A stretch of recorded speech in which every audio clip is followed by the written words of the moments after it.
নাও গিলো, গিলে আমাকে উদ্ধার করো। এরকম করে বলছো কেন বউ?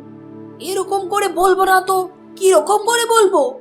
তুমি কি কোনো রাজার বংশধর নাকি যে তোমাকে আমি আপনি আপনি করে কথা বলবো? রাজার বংশধর না হলেও তোমার অভাব তো কিছু রাখিনি।